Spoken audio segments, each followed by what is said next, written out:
이 아침 하나님이 우리에게 주시는 말씀은 히브리서 11장 1절부터 3절 사이의 말씀입니다. 히브리서 11장입니다. 1절부터 3절 사이의 말씀입니다. 제가 읽겠습니다. 믿음은 바라는 것들의 실상이요 보이지 않는 것들의 증거니 선진들이 이로써 증거를 얻었느니라. 믿음으로 모든 세계가 하나님의 말씀으로 지어진 줄을 우리가 아나니 보이는 것은 나타난 것으로 말미암아 된 것이 아니니라. 아멘. 이제 12월 첫 주입니다. 올해가 이제 한 달도 채 남지가 않았죠. 주일로 보면 이제 앞으로 3번 주일 더 지나면 이제 새해 떡국 드셔야 됩니다. 12월의 의미는 새로움을 준비하는 그 달이다라는 그런 생각을 합니다. 한 해가 그냥 뭐 어제 작년과 같이 또 올해 또 올해와 같이 내년 그런 것이 아니라 매년 또 더욱더 발전하고 또 성장하고 또 무르익어가는 것이 바로 인생이지 않을까 그런 생각을 합니다. 여러분 12월 잘 보내시길 주님의 이름으로 축원합니다. 기도하겠습니다. 하나님의 말씀 앞에 섰습니다. 들려주시는 음성이 귓전에서 또 지나가게 말지 마시고 심령에 새겨지게 하시고 오늘 그 말씀을 묵상하며 하나님의 나라와 하나님의 마음을 향하여 나아가는 귀한 은혜 허락하여 주시옵소서. 예수님의 이름으로 기도드립니다. 아멘. 자, 오늘의 주제는 순종인데 하나님의 귀한 교훈을 한번 나누어 보려고 합니다. 순종에 대해서. 자, 여러분 순종은요 성경이 가르치는 매우 중요한 신앙의 주제입니다. 오늘 본문을 한번 볼까요? 자막 한번 보실까요? 오늘 본문은 아니고 창세기 26장 3절부터 5절 사이의 말씀입니다. 제가 읽어드릴게요. 이 땅에 거류하면 내가 너와 함께 있어 내게 복을 주고 내가 이 말을 너와 내 자손에게 주리라. 내가 내 아버지 아브라함에게 맹세한 것을 이루어 내 자손을 하늘의 별과 같이 번성하게 하며 이 모든 땅을 내 자손에게 주리니 내 자손으로 말미암아 천하 만민이 복을 받으리라. 이는 아브라함이 내 말을 순종하고 내 명령과 내 계명과 내 율례와 내 법도를 지켰음이라 하시니라. 아멘. 자, 이 말씀은 하나님께서 이삭에게 주신 말씀이에요. 근데 하나님께서 이삭에게 크신 복을 주실 것이다. 그렇게 약속하는 말씀인데, 자, 이 말씀의 초점은 뭐냐면 이 하나님의 축복의 이유가 이삭의 아버지 아브라함의 뭐였다고요? 순종이었다라고 이야기하고 있는 거죠. 그러니까 순종은 하나님께서 기뻐하시는 것으로 큰 복을 받게 되는 이유가 된다라는 것이죠. 자, 그러면 다른 말씀 한 구절 보겠습니다. 이와 반대의 이야기는 또 뭘까요? 이어져서 에베소서 5장 6절 말씀 한번 볼까요? 자, 우리 요거는 같이 읽죠. 시작. 누구든지 너희를 속이지 못하게 하라. 이로 말미암아 하나님의 진노가 불순종의 아들에게 임하노니. 자, 하반부에 보면 하나님의 진노가 어디에 임한다고요? 불순종의 아들들. 불순종의 아들들. 그러니까 좀 전에 창세기 말씀과는 정반대이죠. 자, 순종하지 않으면 하나님의 진노를 결국 받게 된다라고 이야기합니다. 자, 그래서 하나님의 자녀들, 하나님의 믿음의 백성들에게 있어서 순종은요, 이게 아주 매우 중요한 주제가 되는 거예요. 믿음의 가장 중요한 덕목이다. 순종을 하느냐 못하느냐에 따라서 이게 복이 올 것인가 아니면 진노를 받을 것인가의 그 차이, 그 갈림으로 나눠지게 된다라는 것이죠. 구약을 읽다 보면요, 수많은 구약의 인물들과 이스라엘 백성들이 하나님의 귀한 복을 받았고 또 하나님의 진노 가운데 있었던 것을 살펴볼 수 있는데 이 모든 것들이 하나님께 대한 그들의 순종에서부터 갈렸죠. 순종을 한 자들은 하나님의 복을 받고 불순종을 하였던 이스라엘 백성들은 끝내 하나님의 진노 안에서 주신 약속의 땅마저 빼앗기게 되었지 않습니까? 어떻게 보면 구약 말씀의 주무되었던 이스라엘 백성은 우리에게 순종이 뭔지에 대해서 가르쳐 주는 거예요. 하나님의 전적인 구원의 은혜와 부르심과 그분의 나라가 세워져가는 그 구약의 이야기 속에서 이스라엘 백성은 하나님께 어떻게 순종했는가를 우리에게 가르쳐주고 있다는 거예요. 그래서 여러분 사무엘 선지자가 사울 왕한테 한 말씀이 오늘 이 시간에 생각이 납니다. 뭐죠? 순종이 제사보다 낫고 듣는 것이 순양의 기름보다 낫다. 그죠? 외향적이고 형식적인 신앙의 모습이 아니라 그 진정한 순종을 하나님께서 기뻐 받으신다. 여러분, 이만큼 순종은 성경이 아주 중요하게 말씀하는 중요한 신앙의 주제가 되는 것입니다. 자, 그러면 성도 여러분, 그러면 진짜 순종이 무언가요? 순종이 뭔가요? 아니, 순종이라는 게 그렇게 중요한 신앙의 주제라면 우리는 진짜 순종에 대해서 분명히 배우고 바르게 알아야 되지 않겠습니까? 여러분, 순종은 과연 무엇일까요? 지금 순종이라는 단어를 딱 들을 때 단순하게 이런 생각이 드십니까? 정해진 규칙을 잘 지키면 순종인가요? 하나님께 주신 명령을 위반하면 그 자체로 불순종이 되는 건가요? 뭔가 순종이라는 이야기를 들을 때 어렴풋이 알긴 하겠지만 이게 도대체 뭔지에 대해서 아주 분명한 지식이 아직 우리 마음에 아직 새겨지지 않았던 것 같다는 생각이 듭니다. 사울 왕에 비교된 다윗이 참 그렇지 않습니까? 저는 사울 왕과 다윗을 보면 참 가끔은 여기 사울 왕이 억울해 보여요. 예. 이스라엘 군대가 블레셋과의 전쟁을 앞두고, 그죠? 하나님께 번제를 드리고 나서 전쟁에 참여하기를 원했는데 온다고 약속했던 선지자가, 사무엘 선지자가 기다려도 오지 않는 거예요.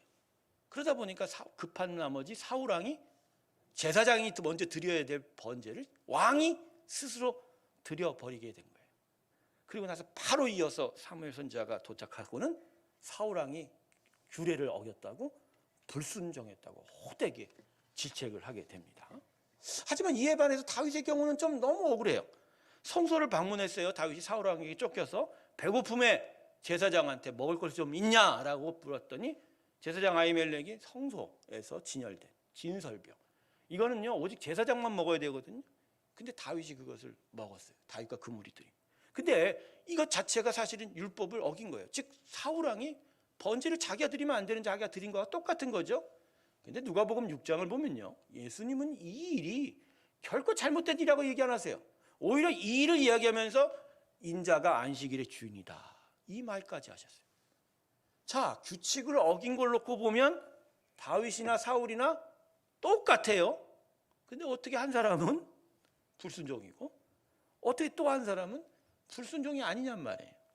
도대체 순종이라는 것이 무엇이기에 사울 왕은 불순종해서 하나님께서 그를 버리셨고 다윗 왕은 오히려 하나님의 마음에 합한 자라고 하는 칭찬까지 받으셨는가?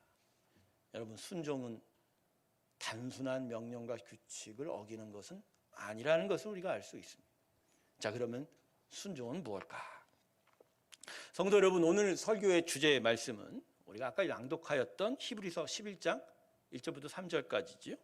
근데 여러분, 이 말씀을 읽으면서 어떻게 생각하셨어요? 오늘 주제 본문이 얼핏 보면 순종과는 좀 거리가 먼 말씀인 것 같지 않습니까? 그러니까 문자 그대로 읽어보면 순종이라는 주제보단 보이지 않는 세상의 존재와 그 존재에 대한 믿음에 대해서 가르치고 있어요. 그죠? 하나님은 보이지 않는 영이시다. 그러나 그분의 말씀으로 이 세상이 지어졌다. 그러니 보이지 않는 것이 오히려 더 크다. 이것에 대한 믿음이 우리에게 있어야 된다. 그래서 히브리서 11장이 믿음장이라고 그러는데 이 초반부터 믿음에 대해서 이야기하고 있는 거예요. 그런데 어째서 우리는 이 본문 말씀을 읽으면서 순종이라는 주제에 대해서 하나님의 가르침을 배워야 하는가? 자, 여러분, 그건 순종이라는 건요, 근원적으로 하나님의 존재와 그분의 주권에 대한 인정에서 출발하는 거예요.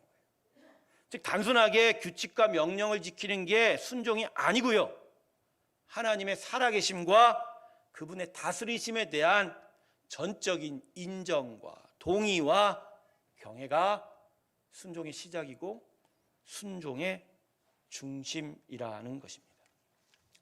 성도 여러분, 이 세상과 사람들이 하나님께 대하여 불순종하다라고 성경이 말씀하는 이유가 도대체 뭐 때문이라고 생각하세요? 성경이 계속하여 이 세상이, 이 사람들이 하나님께 불순종하다고 얘기하세요. 근데 왜 그 이유가 뭐냐는 거예요. 여러분, 어떤 사건과 사고들에 있어서는요, 세상과 사람들이 선한 일 하는 경우가 참 많아요.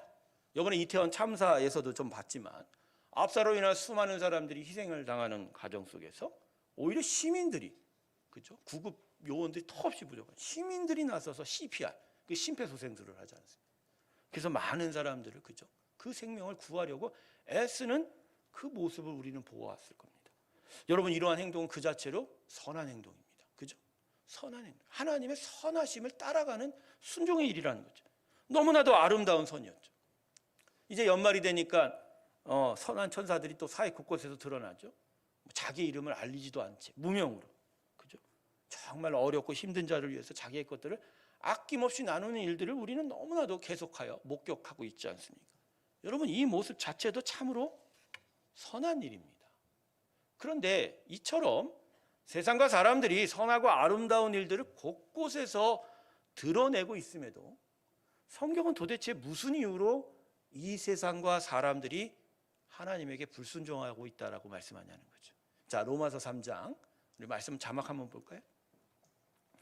자, 우리 이거 같이 한번 읽었으면 좋겠어요. 너무 중요한 말씀이에요. 시작.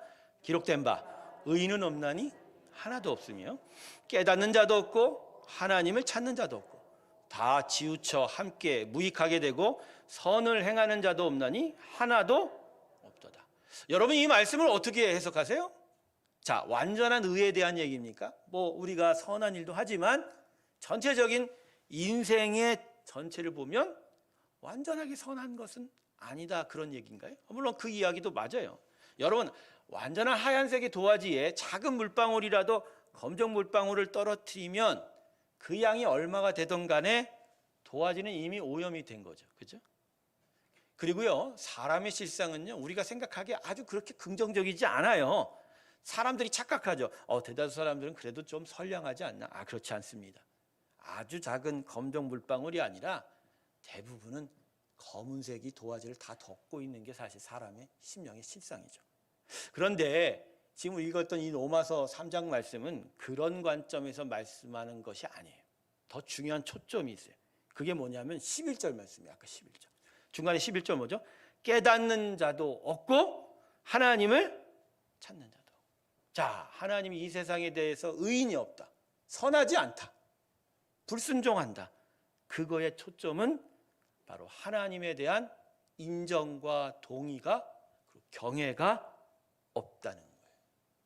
하나님을 높이고 그분의 존재를 인정하고 그분의 주권을 동의하지 않으니까 12절에 다 치우쳐 잘못돼요. 무익하게 되고 선을 행하는 자가 없다라고 이렇게 말씀하고 있는 거예요. 언제가 제가 책을 읽고 있는데 진화론에 대한 글을 좀 읽었어요. 여러분, 진화론에 대해서 어떻게 생각하십니까? 진화론. 자, 여러분, 진화론의 주장이 맞고 틀리다 이전에 진화론이 과학의 일부라고 생각하는 사람들이 꽤 많으신 것 같아요. 학교에서도 진화론을 가르치니까 말이죠. 근데 결론부터 말씀드리면 진화론은 과학이 아니에요. 잘못된 세계관과 철학의 삐뚤어진 주장일 뿐입니다. 왜 이러한 진화론이 그런 어떤 잘못된 사고와 주장인가? 여러분, 지금도 진화론은요, 자신들의 주장을 과학적으로 전혀 증명하고 있지 못해요. 계속해 증명을 하지 못하면서 창조가 없다, 창조주가 없다고 자기 주장만 계속 늘어놓고 잘못된 증거들만 막 조작해서 이게 맞다 이렇게 주장을 하고 있는 거예요. 사실은 과학자의 눈으로 보면 어떤 분은 그래요. 이건 과학이 아니라 과학의 옷을 입고 있었지만 결코 과학적이지 않다라고 하시는 분들이 너무나 많아요. 이게 분명한 증거가 뭐냐면요, 자연계에서는 같은 종 안에서도 일부 진화가 일어납니다. 그죠? 사람이 지금 꼬리뼈가 있었는데 좀 퇴화됐다 이런 식의 이야기. 어떤 살아가면서 그 환경에 적응해 나아가는 사실 창조의 하나의 적응의 과정일 뿐인 거예요. 근데 진화론이 주장이 진리가 되면 다른 종 사이에서도 서로 진화가 일어나 서로 연결이 되어야 해요. 가령 원숭이에서 사람으로 진화가 됐다 그러죠. 그죠? 그럼 원숭이에서 사람으로 진화가 되면 그 사이에 그 진화가 된 중간 단계의 여러 화석들이 필요한 거예요. 자, 그래서 고등학교나 학교에서 아이들이 뭘 배워요? 여러분, 그 말 들었죠? 오스트랄로피테쿠스 들어봤어요? 오스트랄로피테쿠스. 여러분, 오스트랄로피테쿠스가 존재하는 것 같아요, 여러분? 오스트랄로피테쿠스가 존재하는 것 같아요, 여러분? 여러분, 뼈에 10몇 %밖에 발견이 안 되고서 그걸 가지고 전체 현상을 그려놓고 있어요. 창조과학에서 나온 여러 책자를 보면요, 얼마나 진화론자들이 그걸 증명하고자 조작을 하고 허위로 광고를 했는지. 여러분, 인간과 원숭이 사이에 어떠한 중간 단계도 현재 발견된 게 없어요. 없단 말이에요. 아예 과학적으로 증명이 안 된 거예요. 오히려 계속적으로 이 부분에 대해서 연구하고 발견하면 할수록 진화론은 지지를 잃고 있어요. 오히려 창조의 증거와 창조주의 존재에 대한 증거들이 나타나서, 요새는 유신과학론이라고 그러죠. 뭔가 하나님을 인정하기 싫은데 창조주의 존재, 즉 하나님과 필적하는 어떤 존재가 분명히 있었을 것이다. 그래야 창조가 성립된다. 이런 식으로 이야기하는 과학자들이 꽤 많다는 거죠. 자, 제가 왜 이 이야기를 여러분에게 드렸냐면, 진화론은 과학의 증거와 발견으로 이루어진 게 아니라 서구 사회를 짓누르고 있었던 로만 카톨릭의 권위주의에 반발해서 일어난 자유주의와 유물론 철학의 일종이다라는 거예요. 성경이 말씀하는 여호와 하나님이라는 신존재에 대항하는 유물론적 철학의 한 궤변이라는 거예요. 여러분, 이 자유주의가 뭘 말하는 줄 아십니까? 이 유물론이 뭘 말해주는 것이야? 신은 원래 존재하지 않아. 세상은 대신 신이 아니라 물질로서 태동이 되고 물질로서 움직이고 있다는 거예요.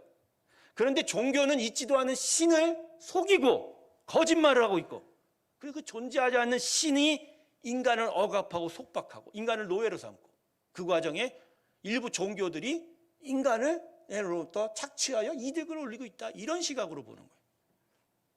그러다 보니 그들은 신의 존재를 아예 인정하지 않고, 세상의 기초는 물질이다, 이 물질에 의해서 살아야만 한다. 바로 이 자유주의와 유물론 때문에 나타나는 게 공산주의고, 공산론주의자들은 유물론 철학의 대표적인 거예요. 이러한 자유주의 철학의 주장을 받아들였던 18세기, 19세기의 일부 과학자들이 생물학적 증거를 통해서 신의 존재를 한번, 내가 신의 존재를 거부하는, 신의 존재를 부인하는 주장을 한번 내가 입증해 보겠다고 하면서 주장한 것이 진화론입니다. 결국 진화론을 통해서 우리가 알 수 있는 건 과학이 아니고요, 이 세상은 그 세계관과 사고에 있어서 하나님의 존재를 부인하고 당연하게 하나님의 다스림과 창조를 인정하지 않으려 하고 있는 거예요. 그러니까 이 심령에서 기본적으로 삐뚤어져서 하나님에 대해서 반항하고 있는 그 심령의 죄악된 마음이 세상의 사고적과 세계관으로는 진화론으로, 자유주의로 이렇게 발전하고 있는 거예요. 자, 그래서 성경이 규칙을 어기고 명령을 어기고 악한 짓을 했다고 순종하지 않는다는 것보단 사람이 불순종하게 된 이유는, 그 근본적인 이유는 하나님의 존재를 부인한다, 하나님의 다스림 자체를 인정하지 않는다라는 거예요. 그래서 성경은 순종을 이와 같이 정의하고 있습니다. 하나님은 살아계신 분이다. 그리고 그분은 온 우주 만물을 창조하셨다. 그리고 그분은 지금도 온 우주 만물을 다스리고 계신다. 할렐루야. 바로 이 지식에 동의하는 거예요. 그리고 이 지식을 항상 인정하는 거예요. 그래서 창조주요 주권자이신 하나님을 언제나 높이고 경외하는 것을 순종이라고 합니다. 할렐루야. 이게 순종인 거예요. 좀 더 쉽게 말하면 순종은 하나님의 머리 되심을 인정하는 거예요. 그분이 머리다, 그분이 주인이다, 그분이 왕이다. 우리는 그분에게 속하여 그분이 하는 대로 따라가고 그분이 하는 대로 쫓아가는 것뿐이다. 그러니까 그분이 왕이고 주인이니까 권한은 하나님에게 있고 그분의 뜻과 마음이 우선시한다. 근데 삐뚤어진 인간의 죄악된 본성이 스스로가 주인이 되고 싶으니까 그 앞에 서 있는 하나님의 존재가 없어야 되는 거니, 그러니까 그걸 무시하는 거고 그의 주권을 아예 인정하지도 않는 거예요. 그러니까 여러분, 규칙과 명령을 따르는 게 순종이 아니에요. 여러분, 규칙과 명령을 따르는 건 하나님께 순종하는 것의 결과물이에요. 외향으로 드러난 모습입니다. 참된 순종은 심령에서 하나님의 주권을 인정하고 높이고 경외하는 겁니다. 할렐루야. 마음은 그렇지 않은데 억지로 따라가는 건 순종이라고 얘기 안 합니다. 그걸 우리가 뭐라고 그러죠? 굴종이라고 얘기해요. 보복이 두렵고 저주와 심판이 두려워서 외양만 지키고 따르는 건 순종이 아니라 굴종입니다. 오히려 하나님은 이걸 싫어하세요. 이런 굴종을 사람들에게 요구하신 적이 없어요. 하나님은 당신의 살아계심을 증거합니다. 살아계심을 우리에게 얘기합니다. 그리고 우리에게 요청하는 거예요. 자, 내가 살아있다. 내가 너희를 다스린다. 너희는 과연 너희 마음 안에 나에 대한 의문과 의심과 나에 대한 부인을 과연 너는 어떻게 할 거냐. 이제라도 돌아와 나를 믿으라. 할렐루야. 이게 우리에 대한 하나님의 믿음의 요청이고 우리는 거기에 대해서 순종하는 거예요. 자, 그래서 아까 다윗과 사울 얘기로 돌아가면 왜 하나님께서는 다윗을 그렇게 여러 일들의 실수와 허물이 많았음에도 자신의 마음에 합한 자라고 칭찬하는 건 그가 모든 일을 다 지키고 모든 규칙을 따랐기 때문이 아니라 실수하고 범죄하고 허물해도 그 마음의 중심에 뭐가 있었다? 하나님의 살아계심을 인정했다는 거예요.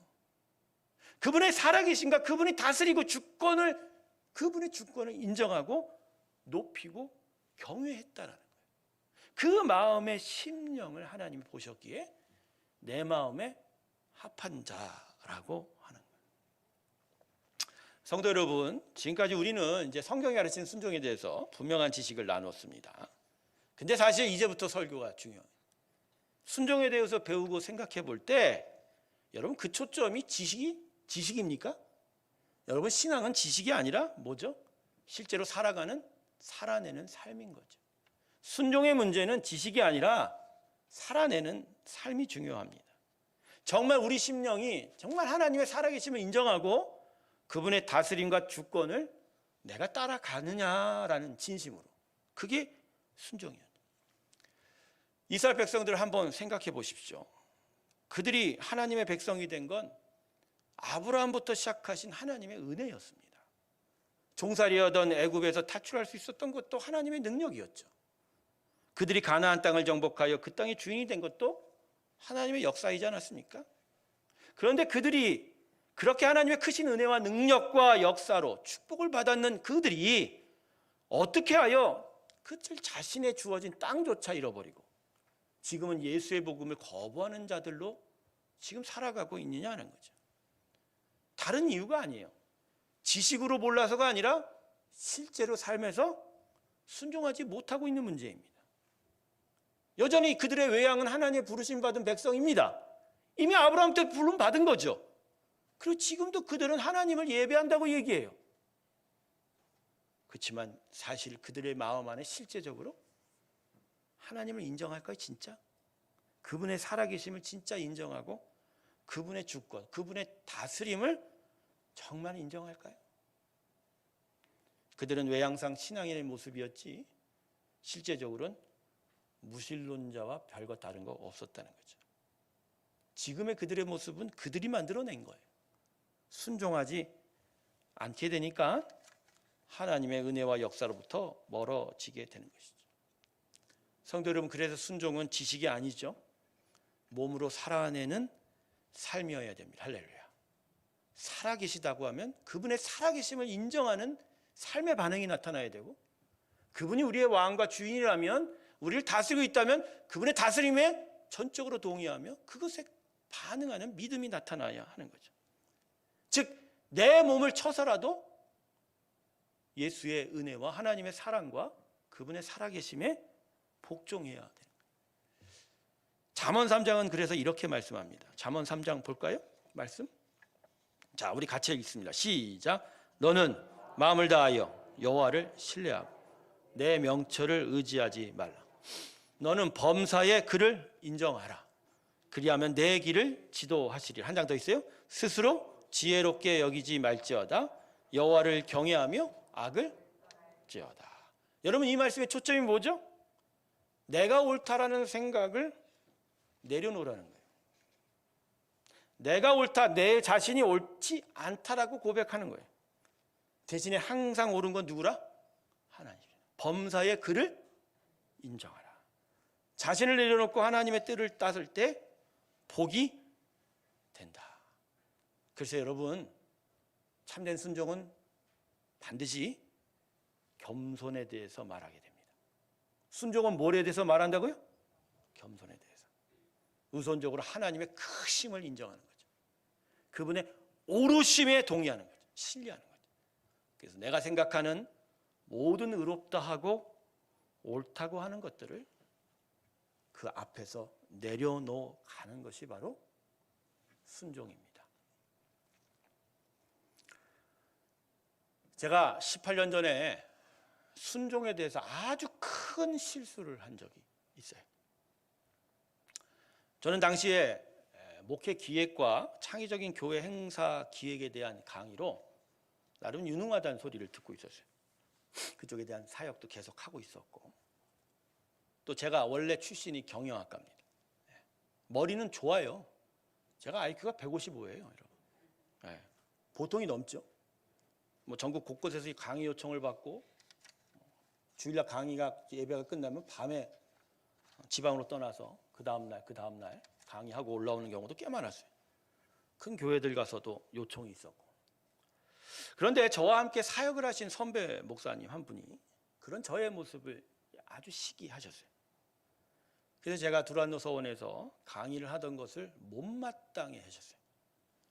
그래서 결국 제가 거기서 강의를 하는 것이 회방을 받아서 중단이 되었습니다.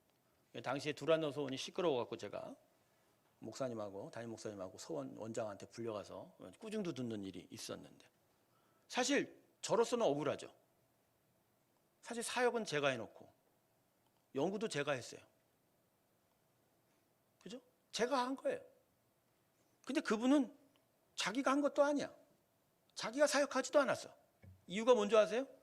내가 선임이고 내가 선배니까 네가 나서는 것보다 내가 나서야 된다, 이런 얘기를 하는 거예요. 그게 예의라는 거예요. 근데 여러분, 이 일의 결과가 어떻게 된 줄 아십니까? 저는 그 이후에 교회를 떠나서 미국으로 가게 되었어요. 당장 잘려서 그런 게 아니라 하나님의 섭리가 미국으로 가게 돼요. 그리고 나서 나중에 이 모든 것을 놓고 회개를 하며 다시 마음을 회복해야만 했던 시간이 찾아옵니다.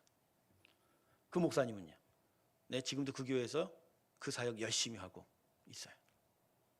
자, 여러분, 억울하죠? 억울해요, 안 억울해요? 억울하죠. 제가 맞았는데 오히려 제가 떠났고 그러면 지금도 남아 계세요. 그리고 오히려 제가 회개를 하고 마음을 다시 고쳐 먹어야 했습니다. 여러분, 이러면 하나님의 공의가 무너진 게 아닌가요? 아니에요. 저는 당시 많이 억울하고 화가 나서 계속 제가 옳다고 이야기하고 다녔어요. 하나님께서 그걸 기뻐하지 않았던 것 같아요. 제가 스스로 옳다고 주장하는 것 자체가 하나님은 싫었던 거예요. 아무리 제가 옳아도 제가 옳은 것이 아니거든요. 다시 말씀드립니다. 아무리 제가 옳아도 제가 옳은 것이 아니에요.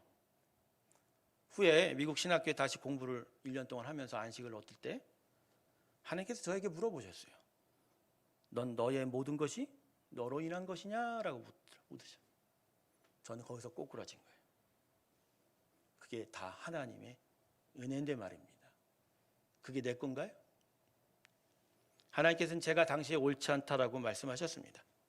지식과 상황과 사실면에서 옳지 않은 게 아니라 하나님의 뜻은 제가 그걸 하기 원치 않으셨던 거예요. 그 강의와 그 사역을 제가 섬기기 원치 않으셨어요. 저란 놈 목회자로 세워서 불러서 하시고 싶은 건 교회를 정말 헌신적으로 사랑하고 본질을 쫓아 사역하기를 바라신 건데, 아직 채 연글지도 않은 놈이 큰 강의한다고 우쭐대고 창의적인 강의 목회 기획한다고 그러다가 교만해질까 봐 하나님은 저에게 뜻을 보여주신 건데, 저는 제가 옳다고 주장하다가 강제로 미국으로 건너가게 되고 여기 서 있게 된 거예요. 제가 그때 하나님의 뜻을 좀 더 순종했다면, 알았다면, 제가 옳다라는 주장을 좀 더 내려놓았다면 저는 아마 그때 좀 더 성숙해졌을 거일지, 더 많은 사역을 감당하지 않았을까 하는 생각이 듭니다. 여러분, 내가 옳아서 하나님의 역사가 이루어지지 않아요. 내가 의로워서 하나님의 은혜가 베풀어지는 게 아니에요. 내가 옳아서 하나님의 역사가 나타나는 것이 아닙니다. 복음의 나라, 하나님의 교회, 은혜의 나라는 그런 식으로 움직이지 않아요. 하나님의 의로우심이 먼저 나타나야 하나님의 역사가 나타납니다. 할렐루야. 하나님의 오르심이 인정을 받을 때에 하나님의 은혜가 드러나는 거예요. 복음의 세상은요, 아무리 옳다고 우겨도요, 설령 옳은 것이라고 해도 그게 의로움 아니에요. 의로움은 오직 우리 주 예수 그리스도의 십자가입니다. 할렐루야. 자기를 내려놓고 자기를 포기하고 자기를 십자가에 죽기까지 순종하신 예수님, 그게 유일한 의로움이고 옳은 거고 그게 바로 우리의 순종의 복이다. 할렐루야. 말씀을 여기서 맺겠습니다. 내가 옳아도 옳지 않습니다. 오직 옳으신 건 우리 하나님입니다. 그분은 살아계신 하나님이요, 지금도 온 우주 만물을 가장 선하게 다스리시는 우리의 왕이십니다. 그분이 하시는 그 모든 일이야말로 옳은 거지, 우리의 작은 주장, 우리의 옳다라고 하는 판단은 결코 하나님 앞에 설 자리가 없을 거예요. 우리가 정말 신앙인이라면 우리의 심령엔 이 두 가지가 기억이 되어야 돼요. 정말 하나님은 살아계신다. 정말 하나님은 당신 뜻대로만이 이 모든 걸 다스리신다. 그분이 우리를 끝까지 사랑하시나 그러나 자신의 길로 인도하시기에 우리는 범사의 하나님을 인정해야 합니다. 할렐루야. 그게 바로 우리의 순종의 시작일 것이고, 거기서 하나님의 은혜와 역사가 우리 가운데 풍성히 나타나게 될 줄로 믿습니다. 이제 12월 한 달 올해의 삶을 잘 정리하시면서 내년에는 살아계신 하나님의 크신 은혜가 우리의 순종을 인하여 우리 삶을 축복하고 우리 교회를 축복하고 이 땅을 축복하는 귀한 은혜가 있길 주님의 이름으로 축원합니다. 기도하겠습니다. 하나님, 우리는 절대로 옳지 않습니다. 이걸 기억하게 하소서. 살아계신 하나님, 오직 하나님의 인도하심만이 선합니다.